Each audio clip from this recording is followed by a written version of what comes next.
Siya, sabi niya, "Oo, single siya." Alangan naman, papayag naman ako na sumasama siya sa amin kung Oo. hindi siya single. Ibig Siyempre, sabihin, may respeto rin bilang babae. yes. Si Katrina. Inaalala din niya Oo. yung magiging Damdamin. reaksyon ng girlfriend ni Oo. Chris Lawrence. Correct, oo. Actually, alam mo, Mildred, alam na ni Chris yan na mangyayari yung ganyan, di ba? Oo. Yung pagsasama nila na madalas ni Katrina, alam niya na magiging yan,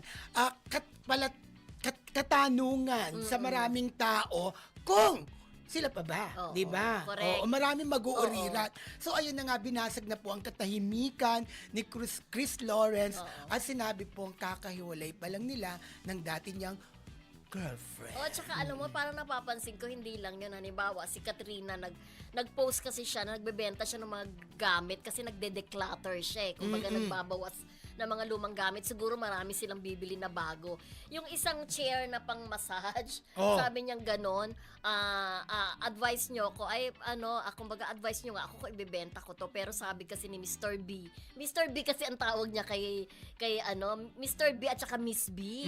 Yung mga tao, hindi pa rin nila alam kung anong ibig sabihin nung B.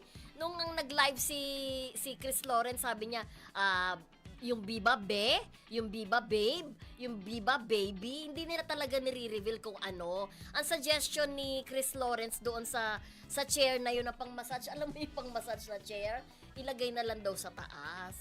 Ayaw niyang pabenta, kumbaga. Ibig sabihin, para sa lahat ng ginagawa ni Katrina, may suggestion ng isang ex, di ba? Isang Chris Lawrence, may something. Oo di nga. ba? Kaya nga. Kaya nga, alam mo, very exciting to. Lalo na yung mga kamarisol natin na talagang sumusubaybay dun sa love story ng dalawa. I'm sure matutuwa sila dyan sa balitang mong yan. At eto na ang tanong ngayon, Mildred. Ito ang tanong. Nagkabalikan na ba ang dalawa? Yan ang alamin mo, ha? Actually, inaalam ko, ha? Ang sabi lang ni Chris sa akin, nililigawan ko pa lang. Di ba? First time yung narinig yan, ha? Ang scoop natin yan dito sa Marisol Academy, ha? Correct. Alam mo na, Jason, i-highlight na yan. Kasi may lumabas kasi na parang niligawan na niya, parang okay na, sila na, pero wala pa po sa ganon. Niligawan pa lang ni Chris Lawrence. Siyempre naman, pag nagkahiwalay, back to basic.